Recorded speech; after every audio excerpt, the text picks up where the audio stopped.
Whoops. My mouse disappeared, so let me try to hit continue. Oh. Hi, Karen. I hit that. Good evening, everybody. My name is Elise Dulay. I am the president and student trustee of the Associated Students of Glendale Community College. Before we begin, I want to remind all attendees to please sign into the chat with the link provided by Alfonso Gonzalez. If you have any issues with signing in, please direct message him. If you have any questions during the course of the presentation, please direct them to Hazel Ramos, and we will address them at the conclusion of the presentation. Also, a short survey will be shared in the chat by Alfonso Gonzalez toward the end of the event, so please take a couple of minutes to complete this survey for us. If any registered GCC students would like to be eligible for our raffle, please be sure to complete the post-event raffle survey. That would be really helpful. Thank you. We have ASL interpretation provided by Stephanie and Kim, and closed captioning by Margaret, so thank you all for being here today and providing those services for us. You can enable closed captioning by selecting live transcript and enabling captions. It's the CC button at the bottom of your screen. So thank you all for being here, and thank you for encouraging accessibility for our presentations. Lastly, this is also a reminder that the event will be recorded, so just adjust your settings accordingly. Before I introduce our guest, I would really like to offer a land acknowledgement on behalf of the Planning Committee. Every community owes its existence and vitality to generations from all around the world who contributed their hopes, dreams, and energy to making the history that led to this moment. Some were brought here against their will, some were drawn to leave their distant homes in the hope of a better life, and some have lived on this land for more generations than can be counted. Truth and acknowledgement are critical to building mutual respect and connection across all barriers of heritage and difference. We begin this effort to acknowledge what has been buried by honoring the truth. We are currently occupying the ancestral land of the Tongva people, especially those of us who are living in Glendale at this time. In our work to promote social justice and education, we must always consider the many legacies of violence, displacement, migration, and settlement that bring us here today. And I believe Professor Dulay will be touching on a few of those topics throughout the presentation. So with that being said, I would like to welcome you all to this evening's presentation, Overcoming the Colonial Mindset, Resiliency, and the Filipino-American Identity. Thank you all for being here today, and I will turn it over to our presenter. Hi, everybody. Thank you for being here and for allowing me to share a bit of a story that's deeply personal to me. I was born in the Philippines and I moved here when I was a young boy. And it's taken some time and a lot of, I guess, life experience and academic experience to understand what happens to Filipinos as they migrate to the United States and as they become American. And so I'd like to start with something for us to consider, right? This is, technology was going to do that. Okay, there you go. Sorry. Anyone familiar with that image there on the screen? Just curious. Pop it up in the chat if you're familiar with what happened there. That's the eruption of Mount Pinatubo in the Philippines, right? And I chose to start with this because it represents something really powerful. And I think it's captured in a quote here, right, by NVM Gonzalez, right? Is the Philippines a lahar of colonizations, right? The lahar, of course, is the mud flow that happens after an earthquake. And it goes through and it does what you see in the image on your screen there, right? In order to really take that apart and understand this process, we have to use many lenses. I am a psychologist by training. My research did focus on cross-cultural psychology, and I worked to coordinate Asian American support groups while in graduate school, and I've studied different layers. Many years ago, I taught ethnic studies at the college. And so I'm going to be drawing on multiple lenses in order to introduce the topics that we'll be covering today. To start off, I want to make sure that I'm very clear about my assumptions, right? With the way that I researched this and built the material, and the way that I'm going to proceed with this presentation. First, I assume that all humans are born free and equal, that there isn't one that's innately superior to another. I also assume that humans are driven toward growth because they're endowed with reason and conscience, right? That all human beings do this.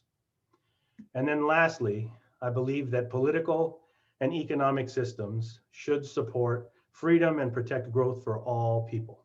This isn't a, we don't get to pick who gets these things. I firmly believe that this should be true for all people in all systems. So with that, let's start by looking at where we are, right? Where this begins. That's the Philippines. It is a remarkably complex culture. If you look, what you see on the screen there are dozens of provinces, right? And a lot of those provinces can be connected to the tribes that were in those areas years ago, decades, millennia ago. And what we see in the Philippines is a great deal of complex within group differences, right? In the same way that it's a mistake to say that a Californian is identical to somebody from rural Georgia, right? I think we've got to be real mindful about differences within the region. So before Europe arrived, right, in the Philippines, what you saw were empires that looked like this. Some were controlled or influenced heavily by Chinese, some by Hindu traditions, some were under Brunei rule, there were Muslim influence, and of course there were tribal lands. What happens, of course, is if we take this and look at it, what we see is a pre-colonial Philippines that might look like something that you'd expect to see on an older National Geographic, right, study. Now, as part of this, I think we have to be able to appreciate what was happening in the Philippines at the time without using our lens today to judge it. My history colleagues have often reminded me of presentism, right? That's a bias that we sometimes see in history in favor of the present when we use what we know today to evaluate the past. I'd like us to jump back in time and look at the Philippines the way it was before contact, right? This is what's known as a bahay kubo, right? It's a home that's designed really to reflect the environmental, geographic needs of the area. Modern day, you still see some folks trying to recreate this, right? The house can be picked up and moved. And for me, this is a really nice way to capture one of the Filipino values, right, of barangay, right, of people coming together to help. The captioning of privilege was lost the moment that they let everything. I'm sorry. Is that a question? No. Okay. Continuing. So this is one of the values that we see. We also see that the Philippines was polytheistic, right? There were multiple gods in their system, and the relationship centered on humanity's relationship with the environment, actually. We also know that the Philippines pre-contact had a language, right? And in that language, it's interesting, we see that there was no linguistic difference early on between men and women, right? One of the concepts that's popular in the Philippines is something called kapwa, right? It's an interconnectedness among the tao, which you see at the bottom there. That's the people. So people are connected. There isn't a hard difference between male and female, even between self and the other, right? We're comfortable existing in relationships, in relation to other people. We see that they had amassed vast, right, absolutely brilliant agricultural feats. These are the rice terraces. Today they look like this, right? It's Banawe rice terraces. And what happens, of course, is all these things exist before Europe comes into contact with the Filipinos. So in effect, what you see is a value system, means of communication, religious system in place, agricultural systems in place, and then contact, right? So the first contact that many grow up knowing or learning about in the United States, I certainly did, was in 1521, right? 1521, Ferdinand Magellan lands in the Philippines. Many of us are told that he's the first European to circumnavigate the world. At least certainly that's what I was taught the first few times I learned about him. And it wasn't until college that I learned that he actually didn't make it all the way around the world. What happens to Magellan in 1521, of course, is he runs into some of the local tribes and some of the datus, the tribal leaders, that actually engage him, and he's killed. And so part of his crew continues around the world. And so Lopez Villalobos actually names the archipelago, names the Philippines Las Islas Filipinas. and he names it for the son of King Charles, right? Now, Philip, the son, is eventually going to become King Philip, and that's where we get the Philippines from. But it's important to think about what happens here. When this occurs, when they name the islands the Philippines, the locals, right, still resisted. In fact, for 50 years, the Datu, those are the tribal leaders, they would lead barangay warriors against the Spaniards. And this occurred for nearly 50 years, that the Filipinos did not want to become a colony, right? And so it's not until 1571 that the Tao, the people in the Philippines, right, are eventually subdued. And that happens because strategically, the Spaniards construct these intramuros, which ironically to me, right, today, if you go to the Philippines, this is a tourist spot. You go and you see this city, this walled city in the middle of Manila. You see at the top there, Manila or Maynilad. That means toward the river. If we look at the intramuros, this is what you might see, right, in the past. If you look at the intramuros, these big cannons pointing at, right, tribal warriors coming out to try to fight them. And so after 50 years of conflict, the Filipinos are subdued. And Manila, of course, is going to continue to grow. And if you're not familiar with the Philippines, that's where Manila is located. You see right next to where that little yellow star is on the screen, there's a river that runs all the way through the landmass there. That's the Pasig River, right? Manila actually means, right, toward the river or toward the river bank, depending on which province you're looking at. So this is an important central hub for trade, for commerce, right? For all the existing groups within the Philippines at the time. Now, what happens is that the Spaniards settle in and dominate the Philippines. And the Philippines essentially spends 300 years as a Spanish colony. And the theme that you see here is actually quite consistent with what you may have learned about what happens throughout Latin America when the Spaniards land in Mexico and right take over the Aztec Empire and what occurs there. So in some ways, I've often talked about the concept, the idea, some joke about it. I think some academics are very serious about it, that Filipinos in many ways are much more like Latinos in Latin America than they are like the other Asians throughout Asia. So the Philippines then, right, the folks who remain, the Tao, were seen as Indios, right, that they were inferior to the Spaniards, right? They, in fact, develop a sense of colonial debt, right? And again, these are themes that we see throughout history in other colonized lands, right? And that's a sense of pre-contact inferiority, that the Spaniards are superior and that the Filipino, the indigenous Filipino, should be grateful that the Spaniards arrived. So this, again, this occurs despite the 50 years of resistance to the rule. As the years go by, we're going to see the Filipinos, of course, recognizing this problem and develop their own ideas and means of challenging it using the same language that is presented to them by their colonizers. And one of the great Filipino leaders is a man named Jose Rizal. And so I'm going to read this and then highlight some parts of it, right? Little by little, they lost their old traditions, the mementos of their past. They gave up their writing, their songs, their poems, their laws, in order to learn by rote other doctrines which they did not understand. Another morality, another aesthetics, different from those inspired by their climate and their manner of thinking. Degrading themselves in their own eyes, they became ashamed of what was their own. They began to admire and praise whatever was foreign and incomprehensible. Their spirit was dismayed, and surrendered to this disgust of themselves. And so if we just highlight it, what we see happen, what the intellectual and political leaders of the Philippines realize is that the Philippines are giving up their songs, poems, and lands, that they're degrading who they are. And they're doing this really, right, in order to become something that they don't understand. Now, in 1898, of course, this welling up of this sense of independence is going to continue to grow. And if we're familiar with this, right, that rise of nationalism is inspired, as I just said, by Jose Rizal. An organization's formed called the Katipunan, and an armed revolution actually occurs on August 23rd, 1896.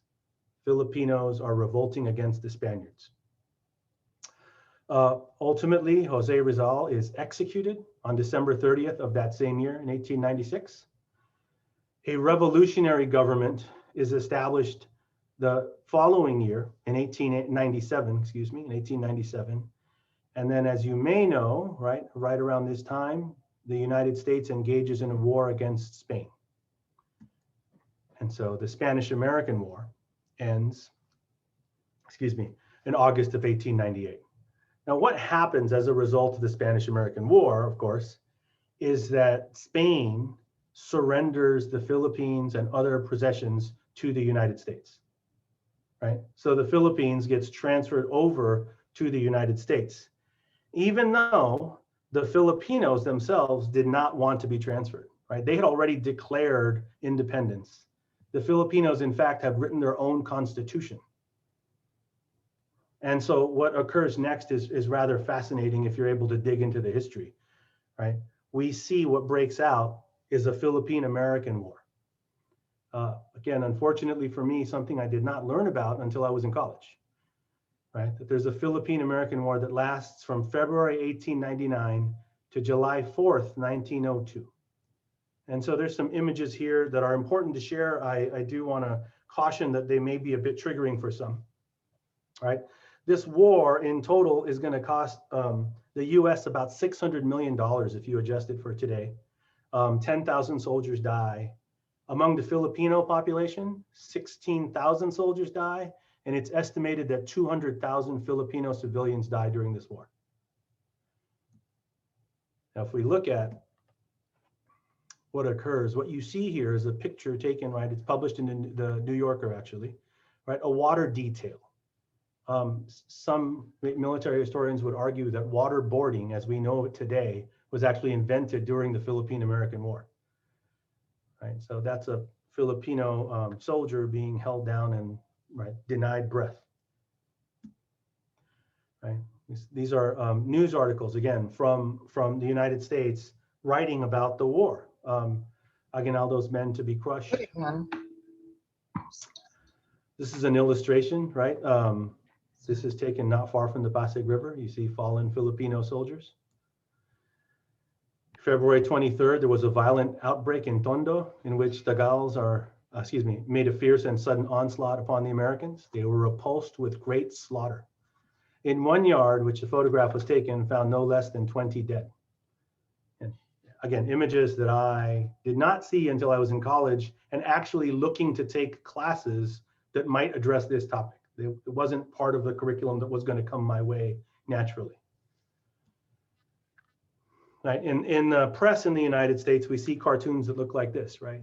The Senate Philippine bill offers great inducements to the bad Filipino. So down at the bottom of your screen there, you see a representation of a Filipino, right, by the American popular press. And this is all going to be pushed in the name of what we call benevolent assimilation, right? So here you see images of the Philippines, Cuba, and Hawaii, right? The United States is going to come in and save the folks who are there. So looking at the historical record, we can see statements taken from Congress, for instance, right? This first one's by Senator Beveridge, right? Beveridge, I shouldn't say Beveridge, sorry, that sounds like the wrong thing. But we must remember that we are not dealing with Americans or Europeans. This is part of a debate on the floor of Congress.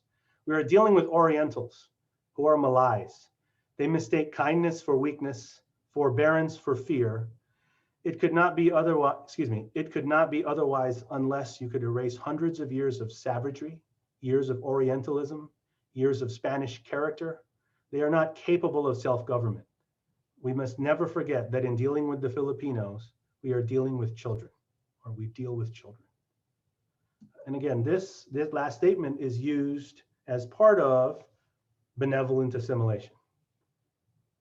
That's on Congress, right? That's part of one branch of our government. Well, what about the President of the United States at the time? So this is President McKinley, right? This quote is taken from a speech he's delivering to Methodist church leaders. I went down on my knees and prayed to Almighty God for light and guidance. It came to me this way. We could not give them back to Spain. We could not turn them over to France and Germany. We could not leave them to themselves. They were unfit for self-government. They would soon have anarchy and misrule worse than Spain. There was nothing left for us to do but to take them all, to educate the Filipinos, to Christianize them, do the very best we could for them.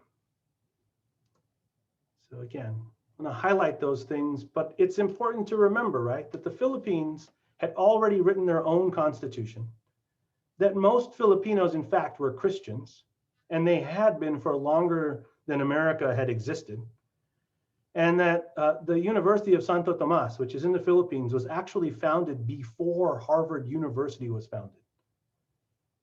So, right, the Philippines, one could argue, was certainly capable of doing these things that they're being targeted for. To really appreciate this, I'd like to play this short clip. The audio should work, and I'll turn on captioning for you. Every dreamer has a story. One is 12-year-old orphan Antero Cabrera, who sets off from the Philippines in 1904 to see the land of riches he's always heard about.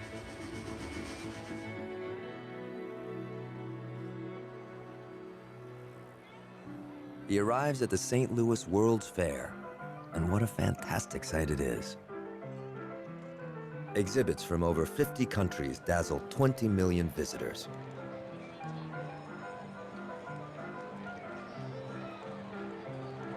St. Louis did itself proud with the fair. It was a real marvel to behold. All the technology that was on display, I mean, that must have blown everybody's minds.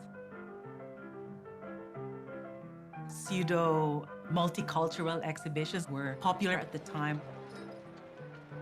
The fair was huge. The United States was telling the world that they had arrived. They were an imperial power. And their biggest exhibit was the Philippines, their newly acquired colony.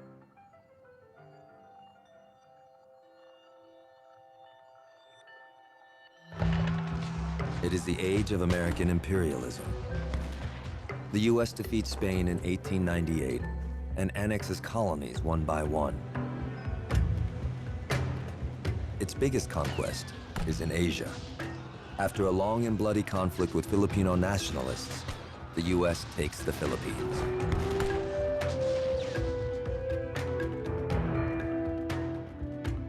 Thousands of Americans go there as school teachers, as military people, as anthropologists to study all the different people on all the different islands of the Philippines. As McKinley, the president at the time, says, you know, it's to save the little brown brothers. In the Philippines, Antero is educated by missionaries who believe their divine mandate is to civilize the native population.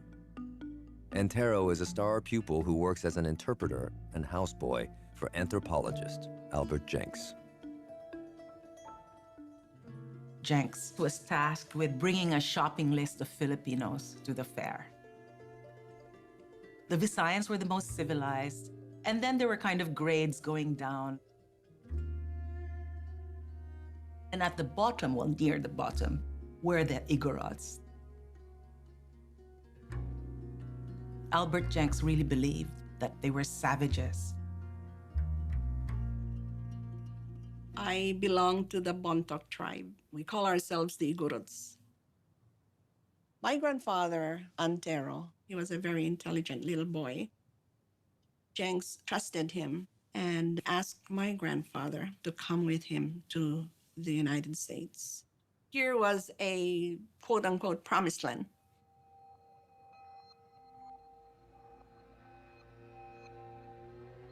But the promised land is not what Antero expected. His home at the fair is a replica of an Igorot village inside a living anthropological exhibit.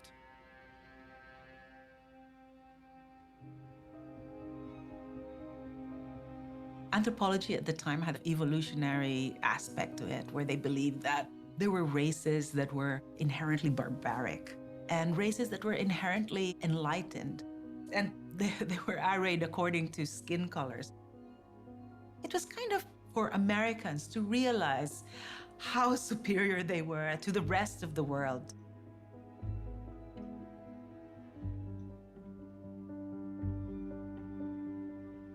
A day for my grandfather in the fair would be waking up, of course, to the requirements of the fair managers.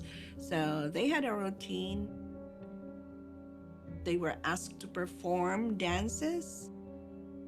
They were told to do some dog eating. These are savages. And this is how they look. This is how they live. The Americans, they just saw them as objects of display in those human zoos.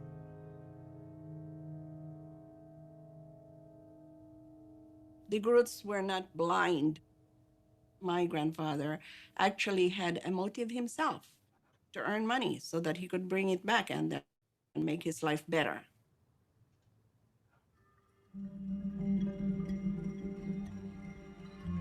So Antero, he's also encountering all kinds of different people. He's picking a lot of things up, and he's already gotten a taste of what the possibilities are.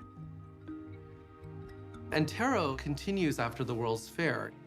He can make a living, have his expenses paid, see the world, and then develop economic and social status. He even gets married, and he has a daughter that's actually born in the United States.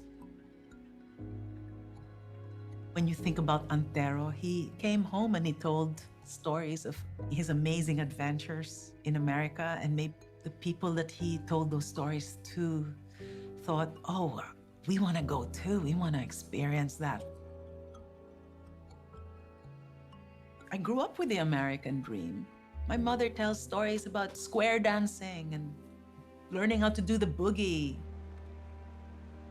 And the reality is the people who have made it to America and are now enduring whatever it is that they've got to do as immigrants maintain the fiction with the people at home. The American dream is a lovely dream to have, and so people continue to aspire to the American dream. Every dreamer has a story. Antero goes on to lead a prosperous life, moving back and forth between the US and the Philippines. And his descendants will plant roots in America. So again, this is, the heading on the screen here, right, is selling the lie that there were these human zoos at the fair. And Antero, of course, in his journeys back and forth, he does find ways to leverage this in his own family's interest. But the Filipinos who had been defeated by Spain initially, right, fought for freedom and then lost again to the United States, had essentially been colonized twice at this point, right? And now they were being used as shows, as models, if you will, for what others may have perceived their lives to be in the Philippines. One of the if you will positive outcomes of this is that the Filipinos, as a result of their becoming a territory of the United States, they're actually given status as what we call nationals. And so the Filipinos are actually allowed to migrate freely between the US and the Philippines. So there's this surge and influx of Filipinos. If you were at the talk on Monday, you might recall that part of the reason that this occurred was because they needed an additional labor supply, because the United States had just banned entry of Chinese immigrants into the United States, right? And so the Chinese Exclusion Act is passed, and they're looking for other sources of labor. So the Filipinos begin to move into the United States. They also move to the United States as members of the armed forces. They enlist in the various branches of the military and make their way to Hawaii or to the United States. This is going to get halted abruptly in 1934 when the Tidings-McDuffie Act is passed. Right? And what happens, of course, as a result of Tidings-McDuffie is that the Philippines becomes a Commonwealth for the United States in 1936. And that essentially establishes the Philippines as a Commonwealth for 10 years. So for 10 years, the US is an experimental or has a transitional government so that by the time 1946 arrives, the Philippines declares finally its own independence, right? When that occurs, of course, since it is no longer a territory of the United States, the Filipino immigrants are not coming into the United States at the same rate. This is, of course, right at the end of World War II. And so there's a sense of limiting, a value placed on limiting immigrants from outside Europe who are entering the United States. This will eventually change in 1965 when the United States essentially passes an immigration act that many would argue still govern the way immigration is handled today, right? And so what you see on the screen there, right? There's preferences that are put in place. So before the Immigration Act of 1965, my friends, immigration's based on a quota system. So they allow a percentage of every single country to come into the United States. And for more than 50 years, that preference, right, 75% of that preference was placed on European countries. After 1965, that preferential quota system is removed. And instead, the preferences you see on the screen are put in place, right? 75% of immigrants who are allowed in, excuse me, come in through way of family reunification, right, for employment or for refugee status. There are some really terrible byproducts of this if you look at the ways that the Immigration Act of 1965 impacts Latin America. But I can't, unfortunately for time constraints, I can't go into that. I can perhaps at the end, if you're curious, address some questions or point you to other classes or instructors who could certainly have a much longer and sustained conversation about immigration law. What's important to understand is through this pattern, immigration to the Philippines continues to increase. And the most recent numbers that I could find, right, by 2019, there were 4.2 million Filipinos or Americans of Filipino descent living in the United States. Right, significant chunk of the population. And, you know, throughout this process, we wonder, well, did we make it? Did we become American, right? When we think about the video we just watched, what happens to Filipinos during this time period? And so to explain that, I want to look as a case study, if you will, at California and the California Central Valley. So here's an image of Filipino men, right? I don't know, it might have been when we started or before we started, someone joked and called me Manong, right? A lot of the Filipino men entering the United States actually couldn't establish families. And so you had, because they were entering as laborers, right? And they couldn't move with a wife and child. And so they moved in as farm laborers, and you saw town halls like this one in Stockton where men would gather, right, to have some familiarity with their peers. And in this case, it's in front of a pool hall. They worked as farmers, obviously, primarily. And what occurs at this time is there's this growing anti-Asian, anti-Filipino sentiment throughout California because there's competition for jobs and resources. Again, as we talked about, if you're here on Monday, this is on the heels, right, of the Great Depression. And so what we know about economic calamities is that they increase rates of scapegoating and, right, anti-immigrant hostility. So in California, in this very same year, right, we see this occur, right? In 1930 in Watsonville, California, they just pulled this from Monday, right, that there were actually hunting parties organized, right, to look for Filipino farm workers. 400 are attacked at the Northern Monterey Filipino Club. 2 Filipinos are killed. 7 men are ultimately arrested, but none are indicted. We also see in that same year, during that same period of time in Stockton, right, a white mob bombs the Filipino Federation of America building. And this pattern tragically continues. I don't know if you can see there, that's the entry to a building in Central California. Again, might be difficult to read the sign there that's painted on the steps. It says positively no Filipinos allowed. And then letters like this are sent to various governmental leaders in the United States, right? Say things like, get rid of all Filipinos or we'll burn this town down, right? Work, no Filipinos or we'll destroy your crop and you too. And so this is part of the experience of early Filipino immigrants to the United States. Despite this, what we see, right, despite this news, You can see some of these images on the screen here, right? The bottom centered picture is a group of Filipino migrant farm workers, tenant farm workers. The top right, the top left of your screen, you see Carlos Bulosan, brilliant Filipino poet who writes one of the more impactful books. If you're a Filipino or interested, look up America is in the Heart. It is a beautiful book about what it means to become a Filipino during that time period. See a Filipino fruit stand on the top right. Of course, you see Filipino soldiers on the bottom left. And then on the bottom right of your screen, you see Larry Itliong, who is the co-founder, if you will, of the farm workers movement in the United States. In California, we proudly, and we rightfully should, celebrate Cesar Chavez Day. Larry Itliong was his brother, if you will, right? That the farm worker uprisings to try to get better working conditions and better and more fair treatment really is a result of both a Filipino-American and a Mexican-American.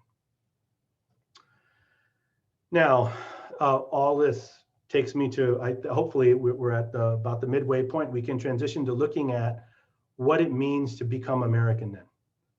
Particularly if we think about this, right? For the Filipino, this is, there's a move to try to become American after 350 years as a colony. Right? 350 years as a colony. So what does that do, right? How does colonization impact a person's psychological, right, well-being? How does it affect the way they adjust to group relations, right, to family life, to communication patterns? And so what research shows us is that those who are colonized for this prolonged period of time, they can develop what in psychology we refer to as a colonial mindset, right? And so what I'd like to do is highlight some of this framework when we're looking at the experience of Filipinos in the United States. And I would argue that this could certainly also be applied to Filipinos, some in the Philippines as well, because that legacy of colonialism is going to stretch and tragically even beyond the Philippines to other countries that may have had to endure this. So the first category, if you will, of this colonial mindset is when we look at the covert consequences, right? What's internalized, right? So there's a sense of internalized inferiority, that anything American or Western is perceived as superior to anything that's Filipino. So Spam, for example, believe it or not, is seen as a glorified meat product, not because it's delicious or good for you, but because it comes from the United States, right?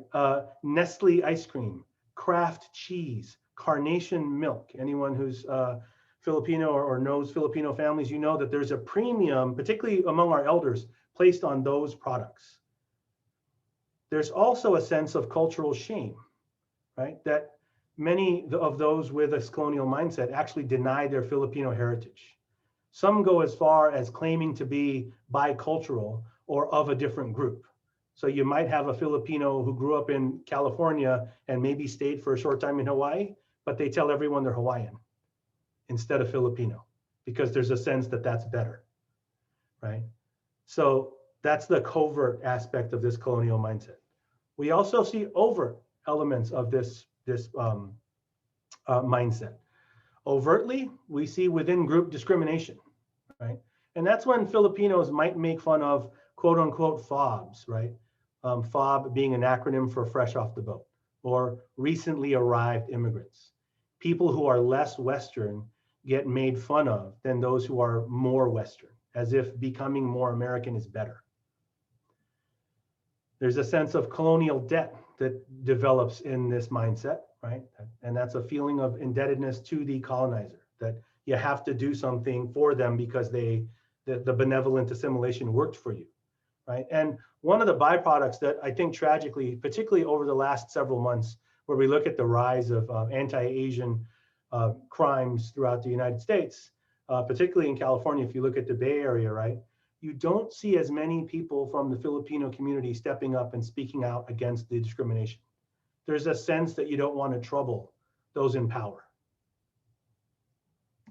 We also see, again, as part of this the overt aspects of the colonial mindset, physical characteristics, right? The use of whitening products, all right? Fear that, we can't get too dark. And to I think, give life to this, let's look at actual products. These are actual ads. Look at the left of your screen there, my friends, right? 10% lighter, 100% more numbers, right? That's somebody who's mestizo, right? That who is has some Spanish blood in him. And then on the right, of course, the product, hell, is actually called Skin White, right? It's a bleaching product. And unfortunately, when you look at some of these bleaching products, they actually cause serious damage to the skin over time. But many of those who have darker complexions, not just within the Filipino community, but from in other groups as well, continue to use these products. And then as they get older, they're dealing with the fallout of the continued use of these bleaching products. So this begs the question, right? Is becoming white, is that the same thing as becoming American? Right? I mean, who, after all, is an American? And I want to frame it this way also, as asking the question of what is an American? I'm going to argue that that first question is subjective. We get to pick that. That's a choice. The bottom is objective. We tend to separate that from ourselves and make a designation about what an American is. So the first question answers, who am I? The second one answers, who or what is that? All right, the first question is answered internally. The second is answered externally. And so when we think about Americans and we look at some of the faces that you might see, these famous celebrities down at the bottom of your screen, right? Anyone see some of those folks, right? Bonta's on there, right? We got Jordan Clarkson, Bruno Mars, Darren Criss, people who maybe don't come out in the media as saying they're Filipino-American, right? Is that true? Even though they might have, right, their mother or their father is Filipino. Most folks look at Jordan Clarkson as just as a quick example, right, as a brilliant basketball player, and most people identify him as a Black American basketball player. He's having a phenomenal year, but he doesn't come out as Filipino, so to speak, right? These are Americans that you see on the screen there, but we don't always see them that way. So I want to continue this conversation by, let's pick another Filipino-American, right? That's Jokoy, right? But when you look at that picture, who or what do you see? Remember my two questions, right? These are going to be answered externally. In other words, when somebody is looking at this picture, they're going to designate his race as being not white, right? His nationality as being not American, unfortunately, among some people. That might be the sense that you get when you see him. You also have to ask the question of who am I, right? That's a question for him to ask of himself. And so when we look at the question of who am I, we're talking about identity. And in psychology, there's all sorts of consequences to this, right? There's someone's racial identity, someone's ethnic identity, their political identity, their gender identity. And so what I like to do is really dive in and look at what it means to be American using both of these questions, both of these lenses. It helps us understand resilience, really. So how do we recognize the difference between these external definitions and our internal definitions?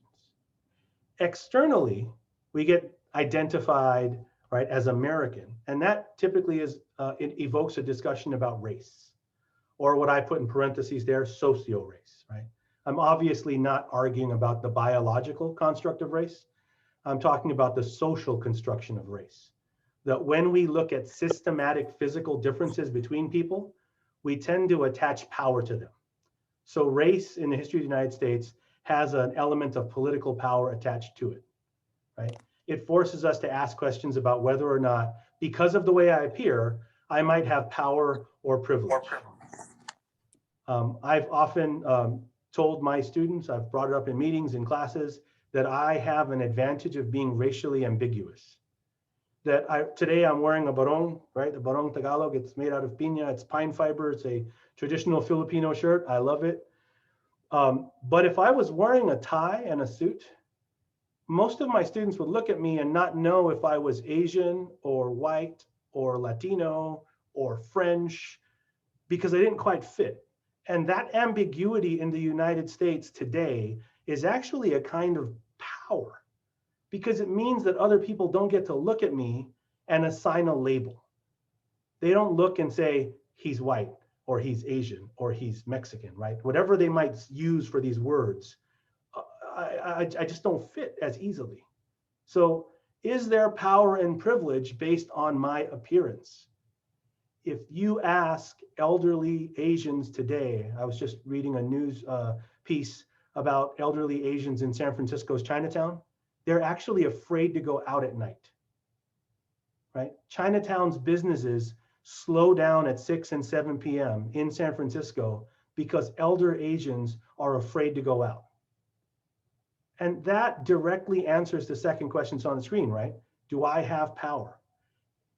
I would argue that tragically today in San Francisco, if you're an older Asian person, you've lost power. Now, internally, right, I answer these questions about becoming American by looking at my ethnicity, right? I get to define that. That's my identity. And so to really dig into this, I want us to look at the way we understand the development of identity within psychology for everybody, regardless of ethnicity or race. Let's just look at the structure, right, and how we explain the development of identity.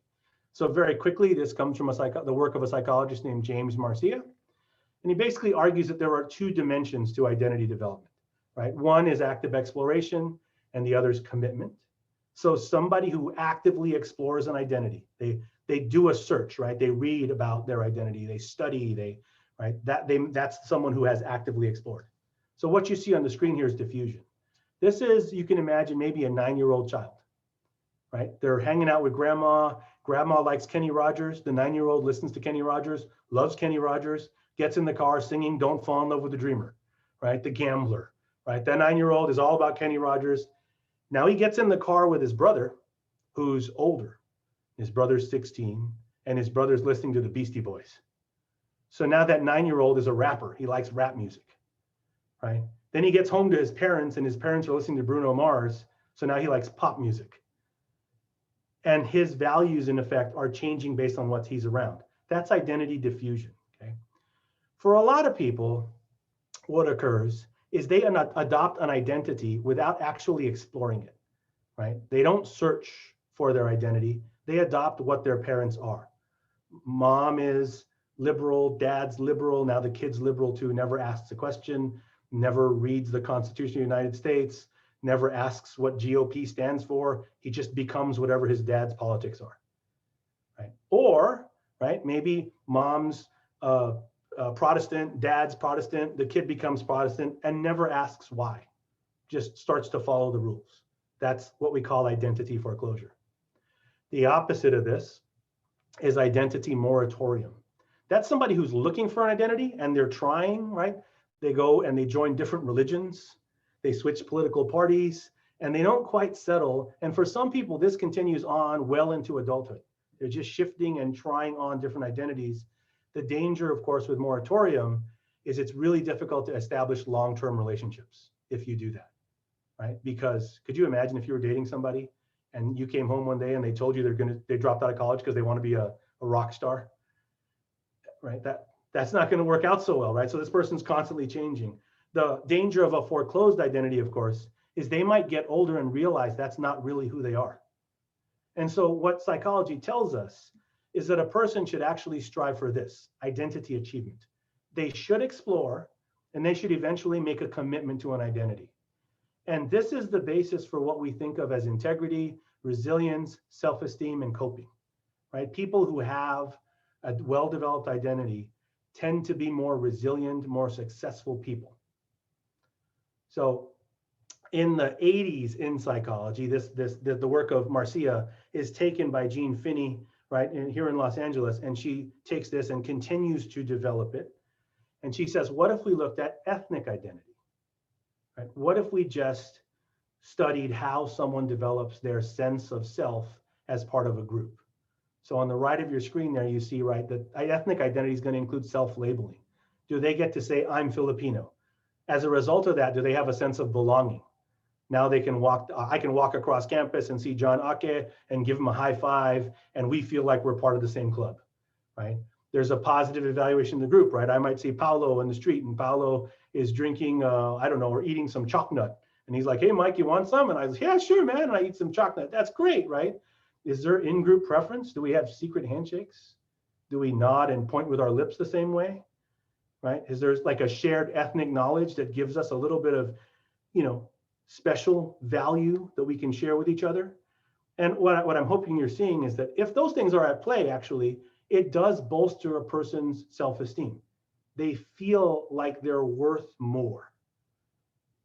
Now, in order to really encourage active exploration, you do need to make an effort. So I think, particularly if I'm talking with my students, it's not always easy to just say that, to say you need to make an effort to explore something. Like, give me a damn map, Mike, right? This isn't enough to just say, go explore. We need a lens, if you will, a way of having these conversations. So if you're with your family tonight, when you log off, if you're with people you care about over the weekend, maybe start with some of these. Let me give you some core questions to ask, right? One way we can deal with active exploration is to ask a question, right, about time focus. What's the purpose? What's the temporary purpose of life? Do you have one go and then you die? Do you believe in reincarnation? Right? Because you're going to have very different worldviews depending on your answer to that question, right? What's the temporary purpose of life? Ask questions about social relations, right? How are human relationships defined? Are they flat? Are they horizontal, right? Are all people truly equal? Or are human relationships naturally vertical, where there are those with more power and influence, and that's just the way the world is? And so there should be competition so that the best always rise. So that's the second question we can ask. I would actually argue that these are questions that could be asked with children as young as 12, right? That in early adolescence, people should be thinking about these things. Another question that we ask, right, to encourage active exploration is, right, what is our relationship with nature? We should have conversations about our relationship with nature. Is it humanity's job to dominate and control nature, right? If it's hot outside, should I turn the air conditioner on, turn a fan on, or should I change my shirt and open the window because I'm going to live in harmony with nature? Very, very different ways of seeing that, right? If I go fishing, is it my job to dominate the fish, or do I fish for sport and let them go?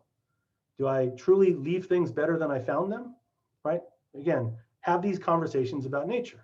You should also ask questions about human activity, right? What's the modality of human behavior, right? Should we be passive, or should humans constantly act and exert will on the environment, right? Is it bahala na, right, in Tagalog, right? Like just, well, let it be, whatever will be, and I just got to let it go and put my feet up, right? That's a kind of fatalism.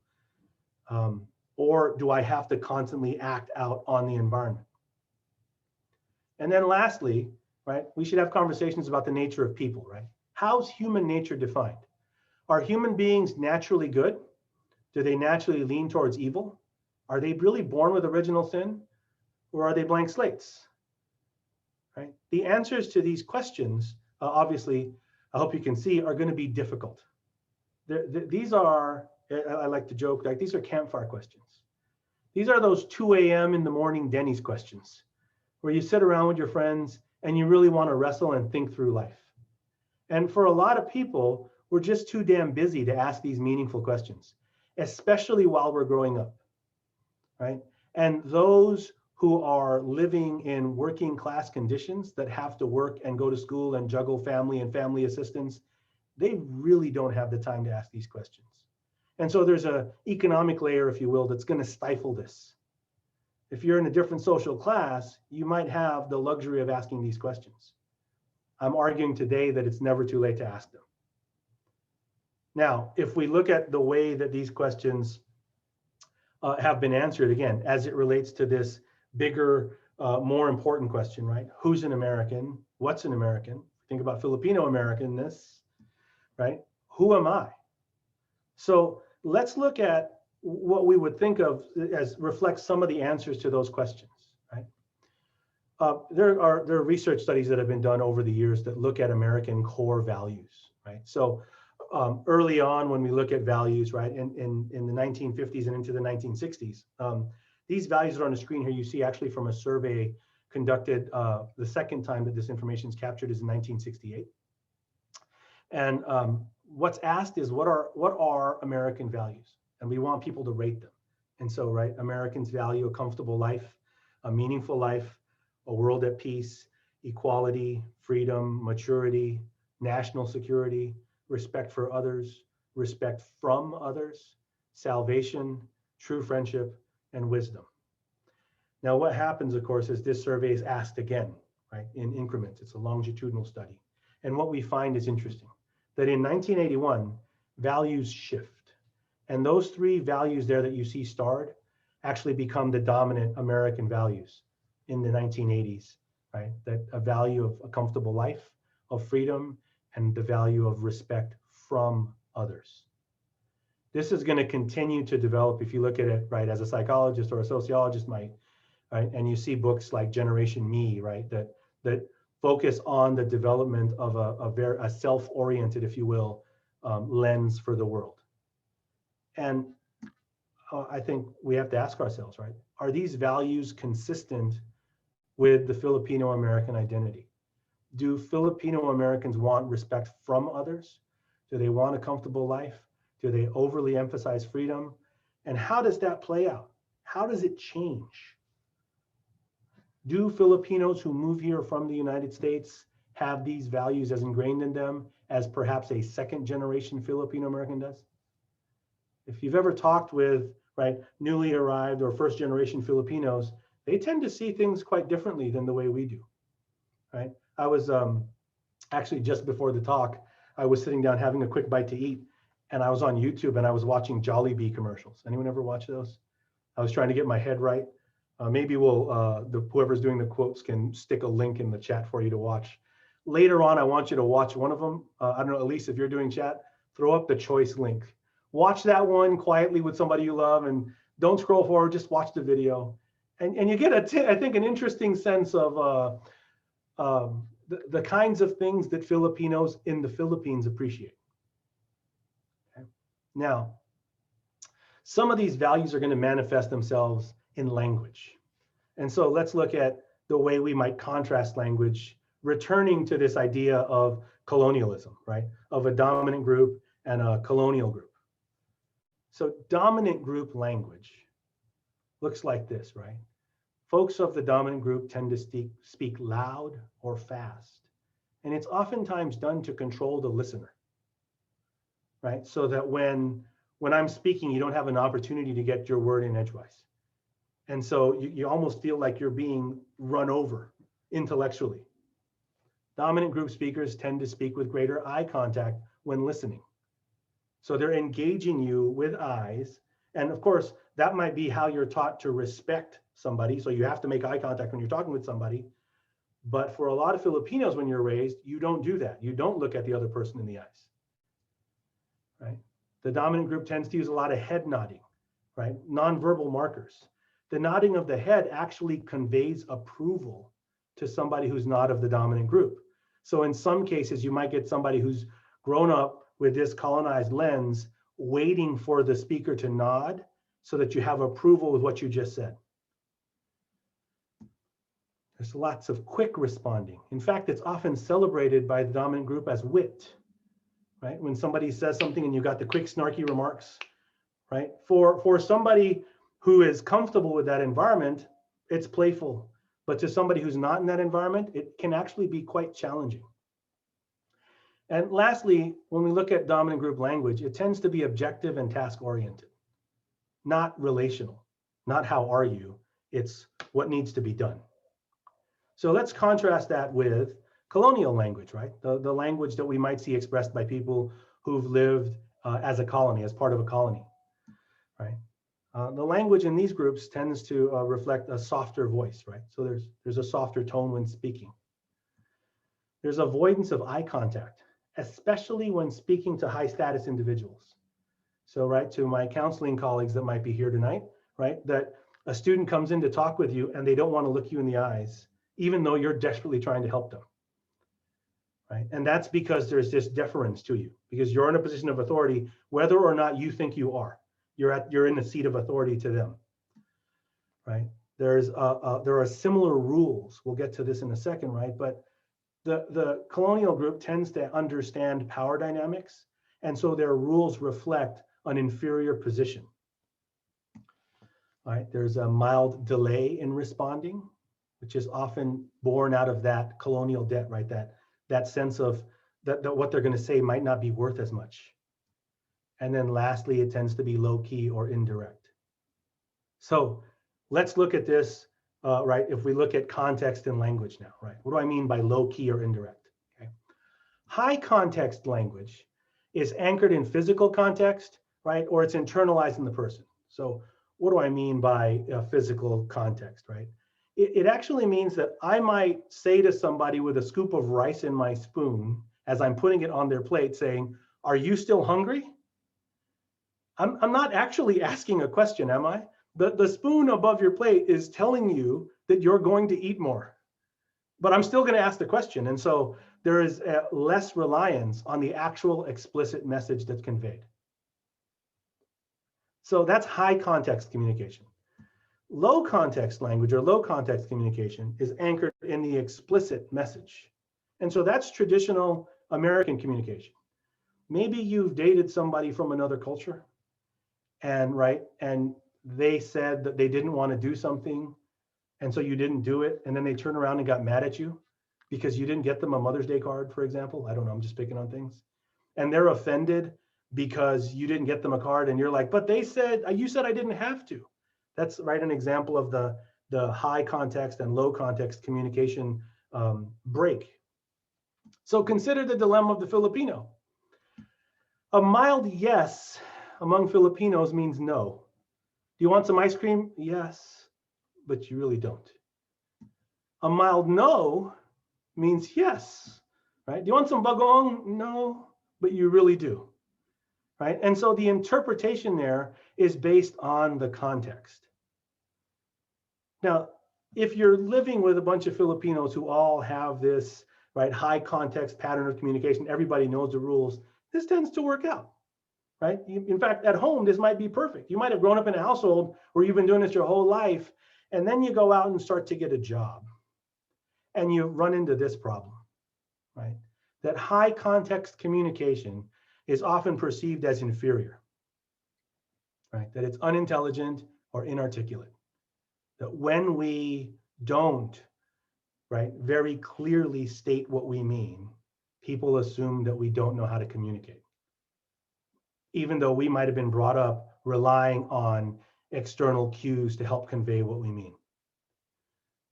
So this is going to be a challenge. Now, it's a nice segue, right? Because I want to use this as a way of asking us to then think about the way power dynamics really play out for Filipinos and other groups in the United States. So let's look a bit further then at colonialism and the problem, if you will, of power. I don't want to call it a problem. Colonialism and power, right? It's not power that's the problem. It's oftentimes how it's used. That's the source of the problem. So what I want to do is introduce something called racial identity theory. And what racial identity theory does, right? Again, in psychology, racial identity theory answers this question, right? Answers the question of how do I process labels attached to me even when I disagree. So if somebody sees me and they say, Mike is, I'll tell you, when I was living in mid-city LA, I got called all sorts of slurs that assumed I was Latino. I have a lot of friends who are Latino. I actually, for a long time in my life, maybe arguably even up until now, know more Spanish than I do Tagalog. But I was insulted as being a part of that group. When I was in other parts of California, I got insulted as being Asian, right? Got called words like Chino, right? Which technically translates into Chinese, but it was used in a mean-spirited way, right? When I was in other parts of Los Angeles, I got called a white boy. I got called a cracker, right? Because people didn't know what I was. So people are just throwing names at me. I don't agree with them, but how do I process that? How do I respond when somebody makes a statement about what they think I am? So racial identity is a sense of collective identity based on based on own perception of common racial heritage. How do I perceive what my group is? And what this does is it's going to govern the way that labeling, oppression, and racism are processed. And this has become so important in the United States over the last 24 months, right? I mean, I'm going to argue that it has never really gone away, but on the heels of what had occurred with George Floyd and the many other instances, right, of violence, there's been a resurgence of civil rights. And we're having conversations that I think many have avoided for a very long time. So when we think about colonialism and we think about what it means to be Filipino, we end up wrestling with these factors, right? We wrestle with, I'm going to start on the left of the screen there, right? Our attitudes toward ourselves. When I look at my skin, who I am, I have attitudes about that. I have attitudes about people in the same group, other Filipinos. I have attitudes about others from other minority groups. I might look at somebody who's from Vietnam. I might look at somebody who's Latino, right? And I have attitudes about them. And then I might also have attitudes about the dominant group. And so racial identity begins with what Helms refers to. Actually, there's a whole slew of theorists that use this model, but begins with something called a conformity status. So people who have a conformity status, the way they see racial labels, they view themselves as self-depreciating. I am not light enough. I am not skinny enough. My nose is too flat.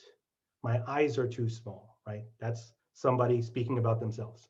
Their attitude toward the same group, they might look at other Filipinos and not want to date them because they don't look like, right, a group that they think is important. Their attitude towards other minority groups is discriminatory. And at the bottom there, you see what happens, of course, is their attitude towards a dominant group is group appreciating. They, in effect, want to be everything the dominant group is, and they end up taking it out on other groups and on themselves. Now, what we know, what psychology tells us, is that what happens is people experience dissonance. It might even been the video that we just watched 40 minutes ago, right? Something happens in your life that breaks that harmony. So you're no longer content with where you are. And when somebody falls into this dissonance status, they're just conflicted. They don't know how to feel about themselves, about other Filipinos, about other minority groups, or about the dominant group. It's just this sense of confusion. And so what many do is they dive into their own group. They become super Filipino, if you will, right? They listen to OPM all the time. They take Tagalog language classes. They try to force other people to speak, Tagalog, right? Filipino language around them. They warm up fish in the microwave on purpose at work to kind of make a statement about the smell of tuyo, right, in a microwave. I don't know if you know what that is, but it has a strong smell. Delicious, but strong smell, right? And so someone who's in this status has a self-appreciating lens towards themselves. They have a group appreciating lens towards other Filipinos, and they actually display a lot of empathy or ethnocentrism in their relationships with other minority groups, right? So it's kind of that Filipinos first point of view. And then their attitude toward the dominant group is group depreciating. They don't like the dominant group anymore. Now, for some people, they fall back and they go right back into conformity status. Others try to get past this. And so psychology tells us that in this fourth lens, if you will, right, that internalization is when they start to concern themselves with bias and self-appreciation. Internalization really means that they're taking their lens for defining identity and they're now using their own point of view. They're not relying on somebody else's perspective to explain to them what's important. So remember identity development, right? That you want someone to make a commitment. That's what we're talking about here. They're pulling and they're making a commitment to their own internal lens. They also have concern and unequivocal appreciation toward their own group, towards other Filipinos, right? They also have concern with ethnocentrism. They're worried about being biased, right? That they might overly favor Filipinos over other groups. And then they also have concern for bias a concern with bias over group depreciation, that they're maybe wondering whether or not they're being too harsh about some of their statements about the dominant culture. And what racial identity theory tells us is that we should try to get to this point, this last lens. It's called integrative awareness. And I think that particularly today, when you look at, quote unquote, being woke, right? And looking at the layers, the multiple perspectives that people might have about the challenges of race and class in the United States, right? What we should be striving for, right, according to psychology, is an attitude towards the self that's self-appreciating. People should feel good about themselves, right? Their attitude towards their same group should be group appreciating, that it is actually very healthy to feel like you're part of a group that has value. So, maybe after you watch that Jolly video, look up some Ray Valera and, play some great OPM jams from the 80s. You'll probably be really happy if you're Filipino. If not, find whatever music that might reflect the group that you identify with, right? The attitude towards other minority groups is group appreciating, right? Because there's a sense of common struggle and value. And there's an understanding that people should be able to lean on each other. And then the attitude toward the dominant group is not outright hostile, which sometimes is a problem, right? When you see somebody just with broad brushstrokes painting every member of the dominant group in one way. Instead, what we suggest is that the lens becomes selective appreciation, so that I can look at being American and I can look at George Washington and be able to value certain parts that are great and other parts that are not. I can do the same thing if I look at California's history, right? I'm not just going to look at Watsonville and say the hell with California's government, right? Because of what happened in Watsonville. I should be able to be selective in the things that I value. And that, of course, is going to take time, effort, and a fair amount of patience. So this is racial identity. I think as I kind of wrap toward the or move toward the end of the talk here, I want to give you one more model to look at decolonization, and this comes from other psychologists that look actually specifically at the Filipino-American experience. And so what we discover is there are three ways to really engage in decolonization. So this last one, the previous slide looked more like a theoretical table. This last slide, I hope, gives you a set of very clear to-dos. If you're having conversations with your family, with loved ones about what I might need to do to wrestle with the impact of colonization on my identity. So the first group of these deals with the way we name, okay?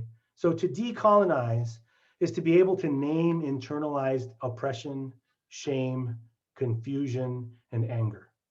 People should be able to, right? And if that means that they need help from a counselor or from friends and family, people should have the ability to watch, for example, like the video that we just saw, right?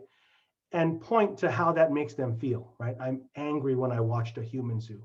I can't believe that he did that, right? That he kept returning to try to make some money. I don't know what you might have been feeling, but you should be able to identify, to name those feelings.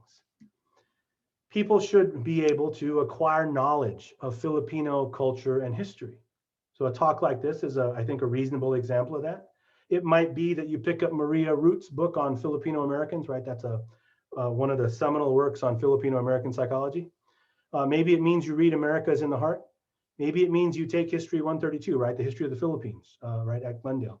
But you make an effort to try to look and understand culture and history. They came at the same time, I apologize. We learn how the loss of language affects identity, right? We sometimes, I think, undervalue that, or if you're like me, your accent from having spent so many years in the United States, you hesitate to say things in Tagalog, right?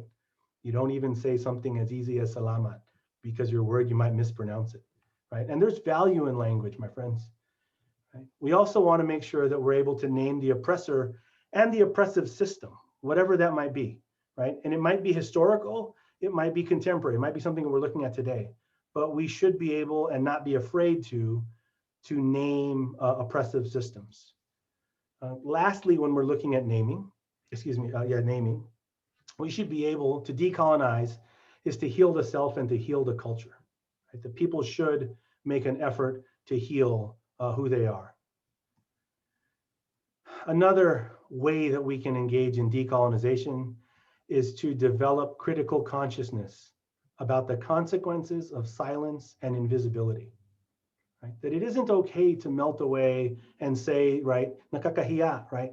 That's embarrassing. Don't say that. Don't speak up when someone's doing something wrong. There are real consequences to that. And to decolonize is to think about the consequences of doing that. To decolonize is to understand generational gaps, right, created by historical realities of each generation.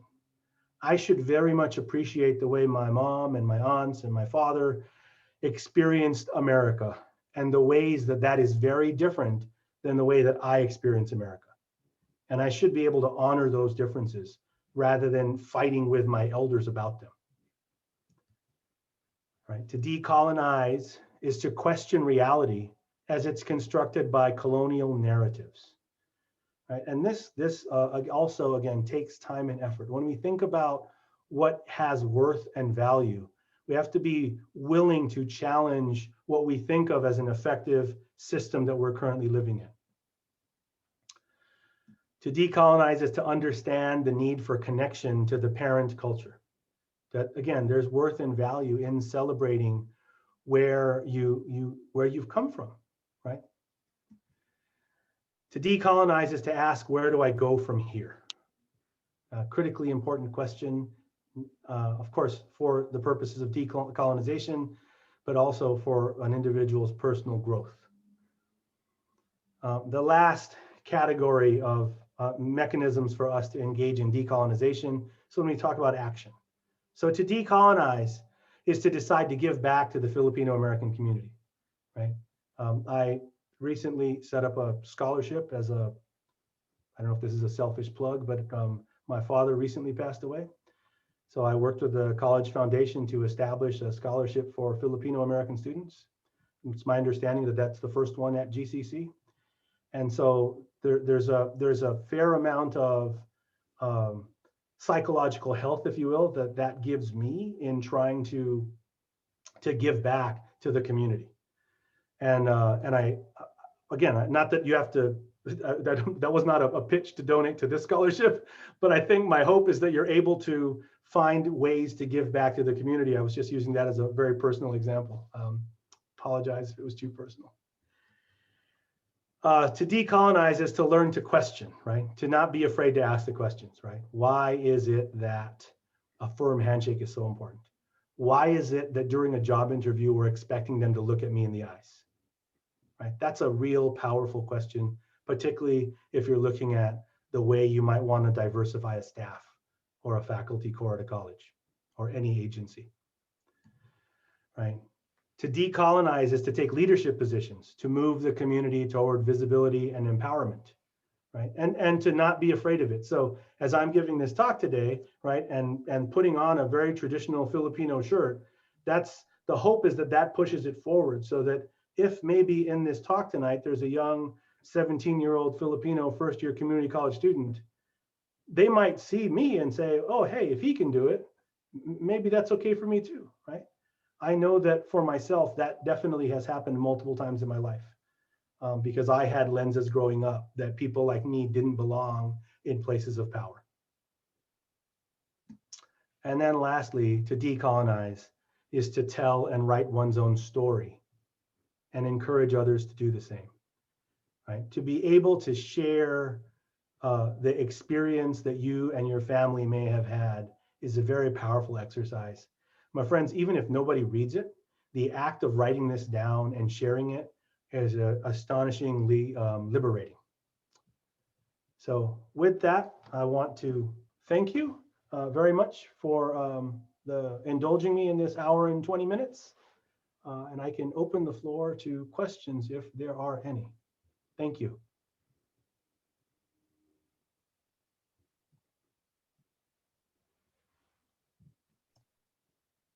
Hey, Dr. Dulay, this is Kendrick. I'm a part-time faculty. I just wanted to say thank you for presenting this. I could relate to a lot of the negative self-talk about my ethnicity and culture growing up As a Korean American, I was embarrassed to speak Korean.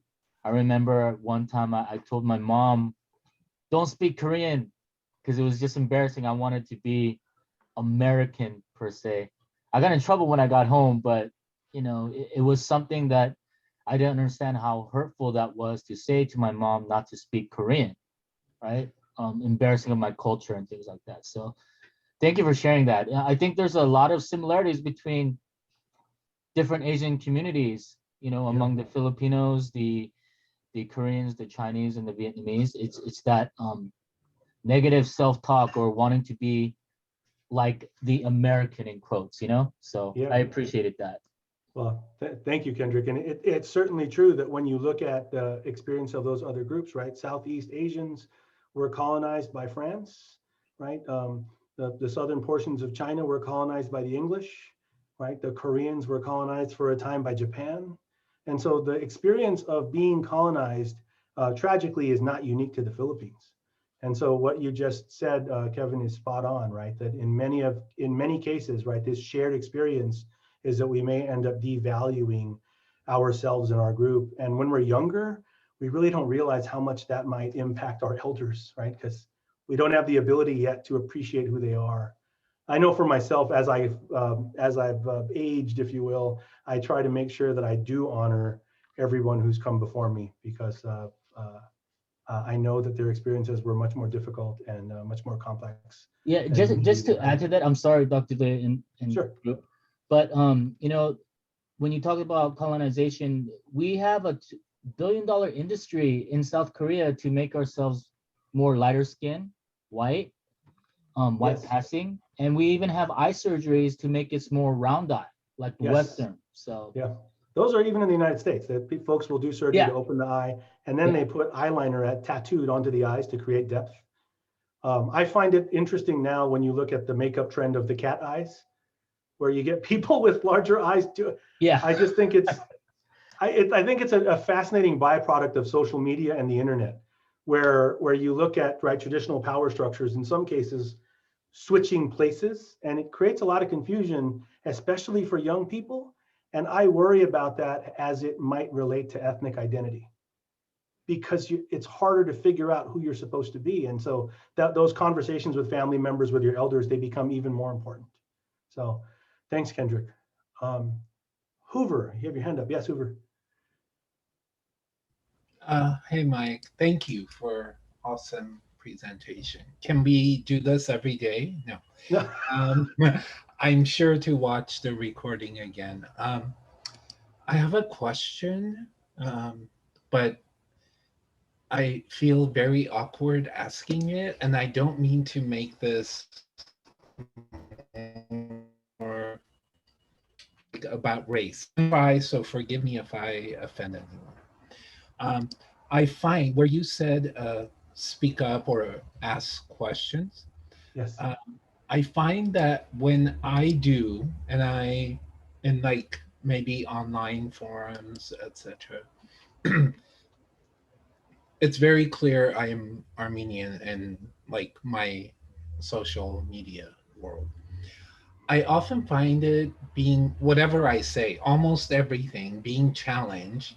And I don't want to say it's by the Caucasian or white individuals, but probably by people who identify as such or by dominant culture. And I always thought, like, why is this being questioned or denigrated in a way? Is that like a result of being called as ethnic people? I'm struggling to figure that out. Sure, sure. And so, right, if you look at a group like, Chaldeans or Armenians, or right, other groups in America that might not have the same evident, systematic, physical differences that you might see among Black America or Asian America, right? The powerful part, of course, is the designation of otherness. Yeah. And so when somebody, and I think that's probably what's become most evident over the last 6 years or so, right, is that when you look at the demographic split, if you will, in the United States, the the power of traditionally European American, right, citizens, white America, if you will, is shrinking.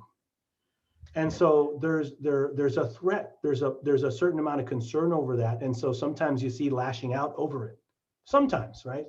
And I want to go, and that's why I wanted to, share this, the model of racial identity, right? The one that says that we need to,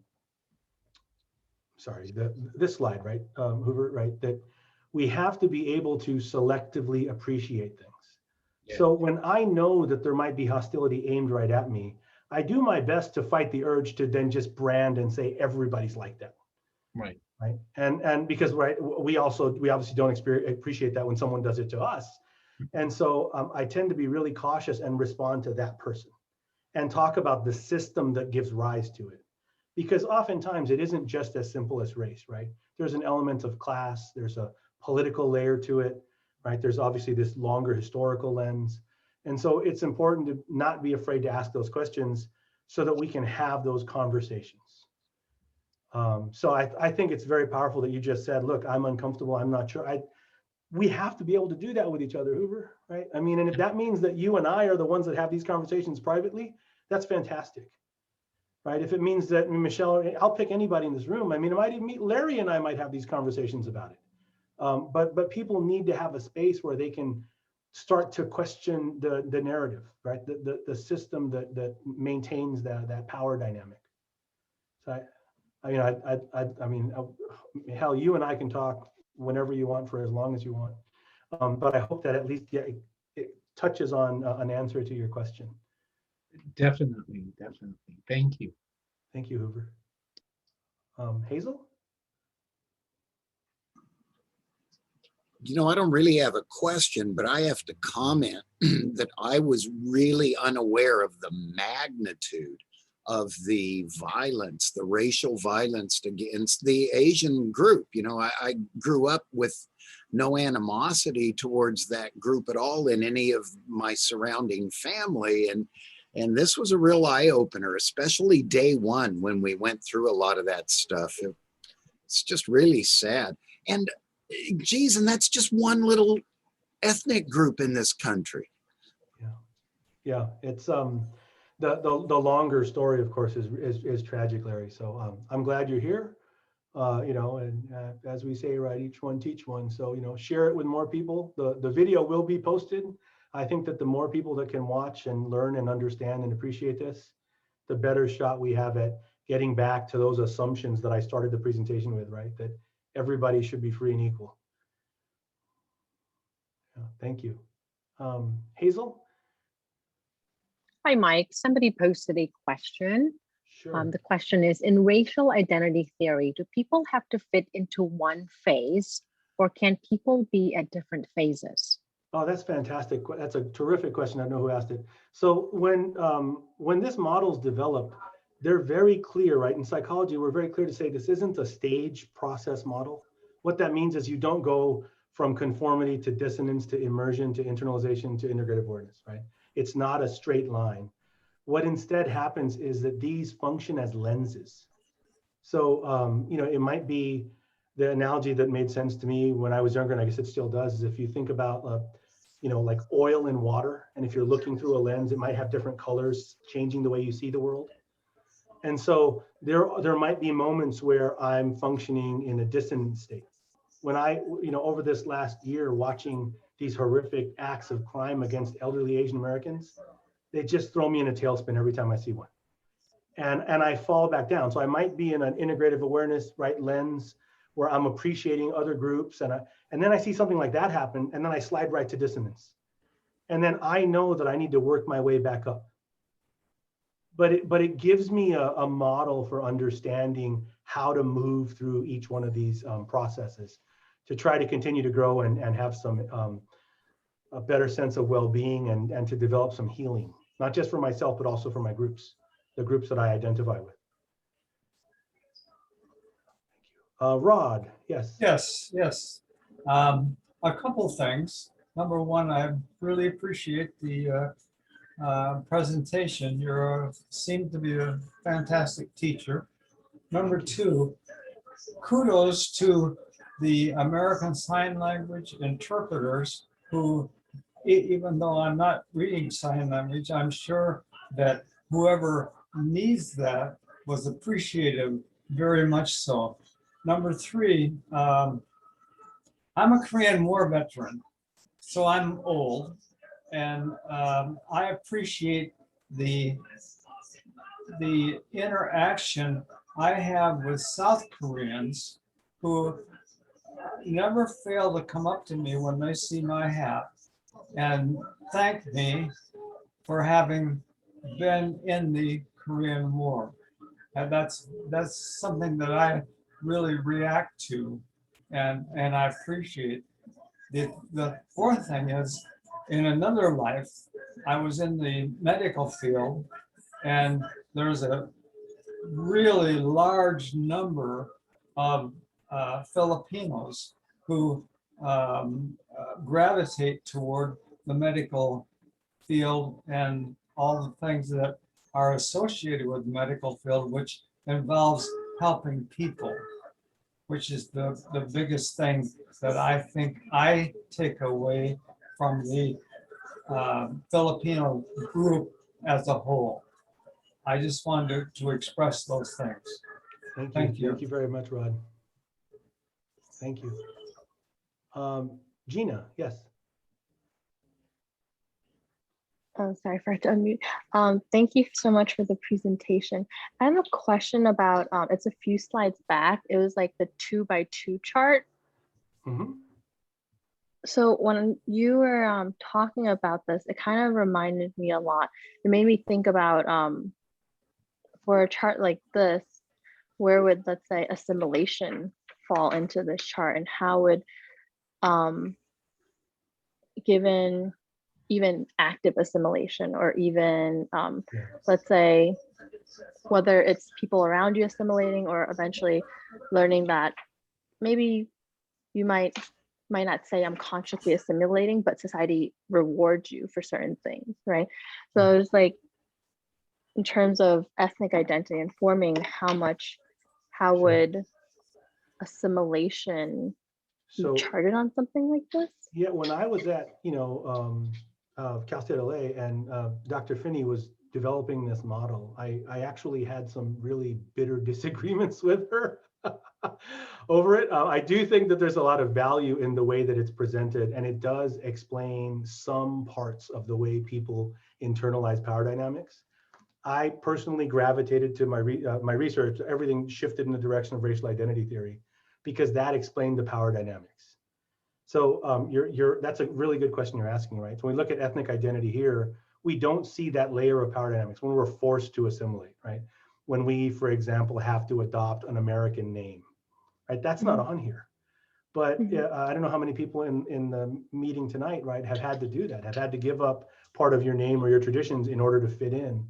And racial identity theory explains that much more effectively than ethnic identity. So I would say that if we're going to look at assimilation, we should shift and look at racial identity as a better model than ethnic identity theory. Okay, thank you. I'm looking up at the time, and I know I've gone. Hey, Mike. Yes, Hazel. There was a follow-up question, if I may read. Sure. It says, the question is, can someone be self-appreciating but also group depreciating toward the dominant group? Self-appreciating, yes. But then also group depreciating. Yeah, toward and I can put that back up on the screen so we can talk about that, because it is possible that somebody believes that their opinion about, too bad this doesn't happen faster, I apologize. Easier to do it this way. That when we, that when we look at this, that somebody could be self-appreciating when you look at immersion and immersion status, that middle status. What happens there, right, the way we explain that is that somebody's immersion is when they dive into their own culture, right? And so that's somebody who only wants to interact with people from their group, that thinks that everyone who's not like them is inferior somehow.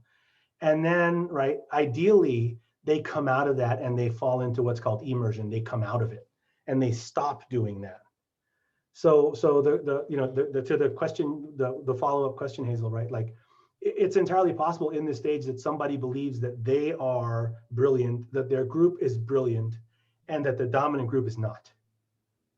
And that happens. We sometimes see that, particularly when you look at, like right now, right, these heightened instances of hate crimes throughout the United States affecting different groups, right? But you might have Asian Americans who are insulating and only taking care of their group and deciding that they don't like anybody else. And the hope, of course, is that, right, in time and with resources so that people can actually process this, they come out of it and they get to this last lens, this more refined lens. So I hope that answers the question. The chat was going and I didn't read it all. I apologize, but I'm trusting that Hazel caught anything. Thank you, everybody.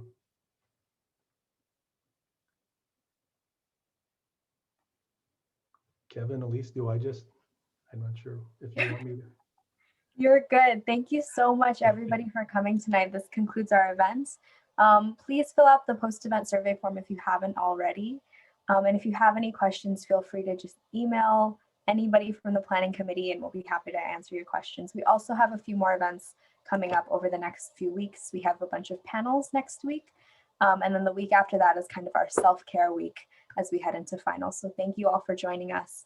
Please visit, I think somebody will put the link in the chat for our website for more information about all of those events. But thank you so much for coming and have a great evening. Thank you. Thank you, everybody. Great. Well done, little brother. I was so glad to you. be here.